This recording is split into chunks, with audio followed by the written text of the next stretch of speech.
ಕೆಲವರ ಮನೆಯಲ್ಲಿ ನೀವು ನೋಡ್ಬೋದು, ಒಗ್ಗಟ್ಟಾಗಿ ಪ್ರೀತಿಯಿಂದ ಸಂಸಾರವನ್ನು ಮಾಡ್ತಿರ್ತಾರೆ. ಅನಾವಶ್ಯಕವಾಗಿ ಅವರ ಮನೆಯಲ್ಲಿ ಗಲಾಟೆಗಳಾಗೋದು, ವಿನಾಕಾರಣ ಜಗಳ ಆಗೋದು, ಅದು ಗುರುವಾರ ಆಗಿರ್ಬೋದು, ಮಂಗಳವಾರ ಆಗಿರ್ಬೋದು, ಶುಕ್ರವಾರ ಆಗಿರ್ಬೋದು, ಈ ಥರ ಒಂದು ಹೊಡೆದಾಟಗಳೇ ಕೆಲವರ ಮನೆಯಲ್ಲಿ ಉಂಟಾಗುತ್ತೆ.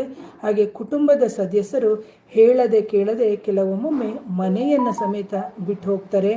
ಜೊತೆಗೆ ಈ ಥರ ಮಾಡೋದ್ರಿಂದ ಏನಾಗುತ್ತೆ ಅಂದರೆ, ಮನೆಯಲ್ಲಿ ಎಲ್ಲರ ಮಧ್ಯೆ ತುಂಬ ಭಿನ್ನಾಭಿಪ್ರಾಯಗಳು ಉಂಟಾಗುತ್ತೆ. ಇವೆಲ್ಲವೂ ಬಂದು ಯಾರೋ ನಿಮಗೆ ಮಾಂತ್ರಿಕ ಬಾಧೆಗಳನ್ನು ಮಾಡಿಸಿದಂತಹ ಸಂದರ್ಭದಲ್ಲಿ ನಿಮ್ಮ ಮನೆಯ ಮೇಲೆ ಪ್ರಯೋಗಗಳು ನಡೆದಾಗ ಇವೆಲ್ಲವೂ ಆಗುತ್ತೆ ಅಂತ. ಹಾಗೆ ಕೆಲವರ ಮನೆಯಲ್ಲಿ ನೀವು ನೋಡ್ಬೋದು, ಮನೆಯೊಳಗಡೆ ಒಂದು ರೀತಿಯ ವಿಷ ಜಂತುಗಳು ಅಂತಲೇ ಹೇಳ್ತೀವಿ. ಇದ್ದಕ್ಕಿದ್ದಂಗೆ ಹಾವು ಬರೋದು, ಅಥವಾ ಇದ್ದಕ್ಕಿದ್ದಂಗೆ ಚೇಳು ಜಾಸ್ತಿ ಆಗೋದು, ಜಿರಳೆಗಳು ಜಾಸ್ತಿ ಆಗೋದು, ಅಥವಾ ಇರುವೆಗಳು ಜಾಸ್ತಿ ಹೆಚ್ಚಿನ ರೀತಿಯಲ್ಲಿ, ಒಂದು ಕೆಂಪು ಇರುವೆ ಆಗಿರ್ಬೋದು ಅಥವಾ ಈ ಥರ ಇರುವೆಗಳು ಅಲ್ಲಲ್ಲೇ ಕಾಣ್ಕೋತಾ ಇರುತ್ತೆ.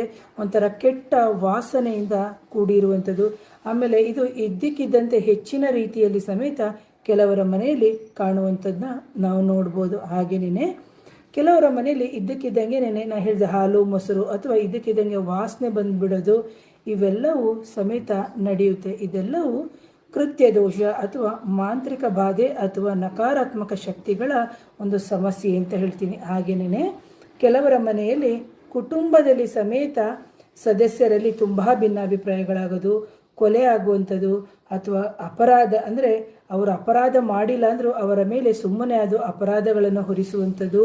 ಅದರ ಜೊತೆಗೆ ಮರ ಗಿಡಗಳು ಅಥವಾ ಅವ್ರು ಏನಾದರೂ ಒಂದು ಭೂಮಿ ಇತ್ತು ಅಂತಂದರೆ ಆ ಭೂಮಿಯಲ್ಲಿ ಸರಿಯಾಗಿ ಫಲ ಬರದೇ ಇರೋದು, ಜೊತೆಗೆ ಮನೆಯಲ್ಲಿ ಆಯಸ್ಸು ಇದ್ರೂ ಒಂಥರ ಅಲ್ಪಾಯಸ್ಸುಗಳಾಗುವಂಥದ್ದು, ಅಥವಾ ಹೆಂಗಸರಿಗೆ ನೀವು ನೋಡ್ಬೋದು ಮಾಂತ್ರಿಕ ಬಾಧೆ ನಕಾರಾತ್ಮಕ ಶಕ್ತಿಗಳ ಸಮಸ್ಯೆ ಇದ್ದಾಗ ಗರ್ಭಪಾತಗಳಾಗುವಂಥದ್ದು.